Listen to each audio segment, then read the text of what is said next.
Hello everyone, this is CS प्राप्ति हजारे और आज का जो हमारा वीडियो है it is going to be regarding the small tips which you need to remember while answering the paper. मतलब पेपर लिखते वक्त आपको कौन सी वो छोटी छोटी चीजें हैं जिनका ध्यान रखना है वो हम इस वीडियो में देखने वाले हैं। I have seen my friends and many students failing just because of not following these nitty gritty. बहुत छोटी चीजें हैं, मतलब आपको लगेगा मैम ये क्या बता रही हो, ये तो हमें पता है, लेकिन फिर भी ये छोटी छोटी चीजें हम एग्जाम प्रेशर के वजह से भूल जाते हैं और ये हमें इस बार नहीं करना है, हमें क्लियर करना है और इसीलिए हम इन सभी बातों को याद रखने वाले हैं। माई सिस्टर ऑलवेज सेज कि there are many factors that come together to result in PASS, मतलब पास आने के लिए बहुत सारी फैक्टर्स एक साथ आ जाते हैं। मतलब कुछ कंट्रोलेबल है आपके हाथ में है, कुछ अनकंट्रोलेबल है। We are going to ensure कि जो सारे कंट्रोलेबल फैक्टर्स है वो हम फॉलो करें, उनको इंश्योर करें and leave no stone unturned. So let's get started.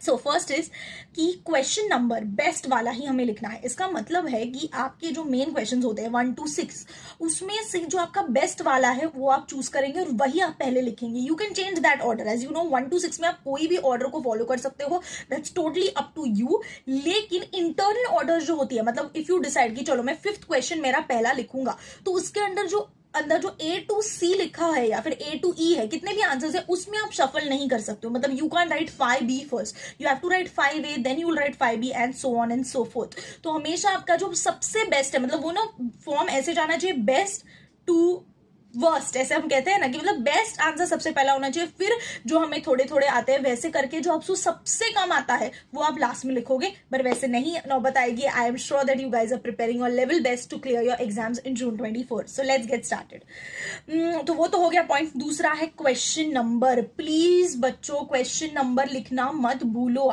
बहुत बार आपका एग्जामिनर अगर अच्छा होगा तो कोई प्रॉब्लम नहीं है, लेकिन अगर थोड़ा सा भी उसको गुस्सा आ गया कि आपने क्वेश्चन नंबर नहीं लिखा है तो वो आपका वो आंसर ही नहीं चेक करेगा। क्वेश्चन नंबर के लिए ऊपर एक बॉक्स दिया होता है, उस बॉक्स में आपको अपना क्वेश्चन नंबर लिखना बहुत बहुत इंपॉर्टेंट है और वो अगर आप नहीं लिखोगे तो शायद से आपका वो आंसर शायद से वो चेक भी ना करे। तो वो मिस्टेक हमें नहीं करनी है, हर बार इंश्योर करना है कि हमने अपना क्वेश्चन नंबर लिखा है कि नहीं।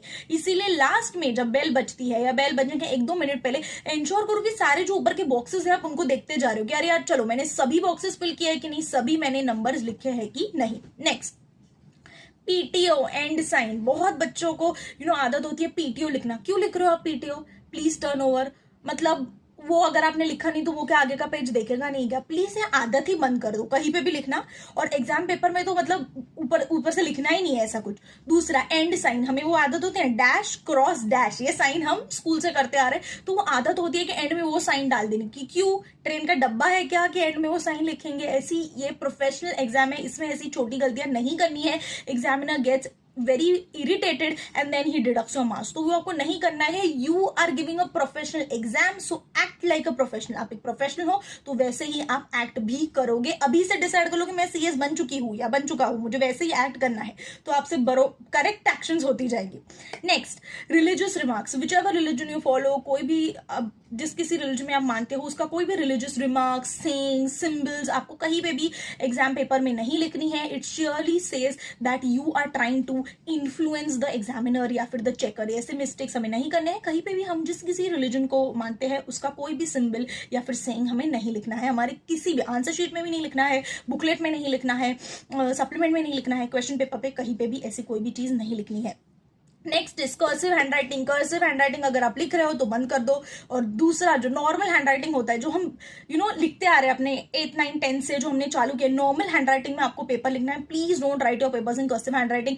बहुत बार ऐसे होता है कि जो पेपर चेक करने वाला है तो उसको कर्सिव हैंडराइटिंग नहीं समझ आती और ना समझने की वजह से आप मार्क्स लूज कर बैठोगे। So you are not suppose to write your exams in cursive handwriting, you have to write them in the normal handwriting. जो आपका नॉर्मल फ्लो है, जैसे हम नॉर्मली लिखते हैं वैसे आपको लिखना है। कर्सिव हैंडराइटिंग का इस्तेमाल बिल्कुल नहीं करना है। Next blue colour ball pen. Blue colour ball pen से आपके सारे एग्जाम्स लिखने हैं, लेकिन फिर भी आई ऑलवेज टेल कि जब कभी भी आपका अटेम्प्ट है, आपकी जब एडमिट कार्ड आ जाता है उसके नीचे इंस्ट्रक्शंस दिए होते हैं, सब मत पढ़ते हुए। तो 14 पेजेस का होता है। फर्स्ट टाइम दे रहे हो, एग्जीक्यूटिव में हो, फर्स्ट टाइम दे रहे हो तो ढंग से पढ़ो। प्रोफेशनल के बच्चों को तो आदत हो जाती है कि आपको पता है तो उसको एक बार ग्लांस करना रॉन्ग नहीं है, एक बार पढ़ के देखो। कोई पुरानी एडमिट कार्ड हो, मतलब किसी दूसरे फ्रेंड का, उससे भी आप देख सकते हो कि इंस्ट्रक्शंस क्या है। लेकिन उसमें कौन से कलर का पेन बोला है वो एक बार चेक करके ही एग्जाम को जाना है। Always use ball pen, fountain pen, अपना क्या बोलते हैं इंक पेन, मेरा ये फेवरेट पेन है, ऐसे कोई भी गलती हमें नहीं करनी है, बॉल पेन से लिखना है। बेस्ट डू वन थिंग जो मैंने किया था कि मेरा फेवरेट पेन था जिससे मैं पेपर लिखती थी, दैट वाज फ्लेयर योलो। मैं वो पेन का इस्तेमाल करती थी, फ्लेयर योलो का जो बॉल पेन आता है मैं उसका यूज करती थी। तो वो यूज करते हुए मैंने क्या किया था, कोई भी चीज लिखनी हो, छोटी से छोटी बड़ी से बड़ी कोई भी चीज हो, मैं उसी से लिखती थी। एड्रेस लिखना है किसी का, वही पेन का इस्तेमाल करते जाने का, जिस तरीके से आपके हैंड को भी आदत हो जाती है कि हमें इसी पेन से लिखना है, दूसरे किसी पेन का इस्तेमाल हमें नहीं करना है। Next, new answer new page. बहुत छोटी सी बात है, हम 10 से फॉलो करते आ रहे हैं, नया आंसर नए पेज पे लिखना है। कहीं पे भी जगह बचाने मत जाओ, आपने पैसे भरे हैं वो आंसर शीट के और सारे एग्जाम के, you have filled those, you have paid that money, तो उसका यूज करो अच्छे से। न्यू आंसर न्यू पेज पे लिखना है। बहुत छोटी सी बात है अगर, लेकिन बहुत बार बच्चे करते हैं, कभी छोटा सा आंसर होता है, यू स्टार्ट फ्रॉम नया आंसर, आप उसके नीचे से स्टार्ट कर देते हो। क्यों करना है ऐसे? नया आंसर नए पेज पे जाना है। लेकिन I have told you to use your space very generously, अच्छे से साफ तरीके से लिखना है, खिचड़ी करके नहीं लिखना है। लेकिन इसका मतलब ये भी नहीं है कि बीच में ब्लैंक पेजेस छोड़ दो। आई have seen students do this कि बीच में ब्लैंक पेजेस छोड़ देते हैं। मतलब मैंने देखा है बाजू की लड़की, अरे ब्लैंक पेजेस छोड़ रही, क्यों? कि अगर आप ब्लैंक पेजेस छोड़ोगे तो that many a time irritates the examiner, उसको गुस्सा आ जाता है कि क्यों बीच में पेजेस छोड़े हैं ब्लैंक जिसमें आपने कुछ नहीं लिखा है। तो वैसी मिस्टेक नहीं करनी है, हमें स्पेस को जेनरसली यूज करना है, लेकिन वेस्ट भी नहीं करना है। सिंपली खिचड़ी करके नहीं लिखना है, जेनरसली यूज करो लेकिन वेस्ट मत करो, that irritates the examiner and that's the last thing that you want to do. क्योंकि आपके सारे मार्क्स वो एग्जामिनर के हाथ में है, तो और उसके पास 500 to 600 पेपर्स आते हैं चेक करने के लिए, ही इज ऑलरेडी फ्रस्ट्रेटेड। तो उसका फ्रस्ट्रेशन हमें कम करना है, बढ़ाना नहीं है। जितना आप उसको कम इरिटेट करोगे उतने ज्यादा आपको मार्क्स मिलेंगे। Simple strategy. नेक्स्ट इज की ब्लैंक पेजेस मत छोड़ना। हाँ, सप्लीमेंट पे आपका सीट नंबर नहीं लिखना होता है। Many time students have this habit की सप्लीमेंट आ गया उसमें सीट नंबर या फिर अपना नाम लिख देते हैं, वो आपको नहीं लिखना है। देन ऑल्सो चेक कि सप्लीमेंट पे सीट नंबर का कॉलम दिया है क्या, अगर दिया है तो लिख दो, that's not an issue, but check करो। नहीं दिया है वहां पे लिखने के लिए स्पेस, तो please don't write your seat number, don't write your name, ऐसे कोई भी डिटेल्स प्लीज डिस्क्लोज मत करो। It shows that you are trying to influence the examiner, जो हमें नहीं करना है। नेक्स्ट इज की सप्लीमेंट एंड क्वेश्चन का कॉलम, आपका जो पहला पेज होता है जहां पे आप डिटेल्स फिल करते हो, उसमें क्वेश्चन के कॉलम्स होते हैं कि आपने कौन से क्वेश्चन को अटेम्प्ट किया, और सप्लीमेंट का कॉलम होता है। I have seen students forgetting to mark the question column and then begging to the supervisor कि अरे यार पेपर दे दो, मुझे मेरा क्वेश्चन का कॉलम भरना है। आप क्या सो रहे थे?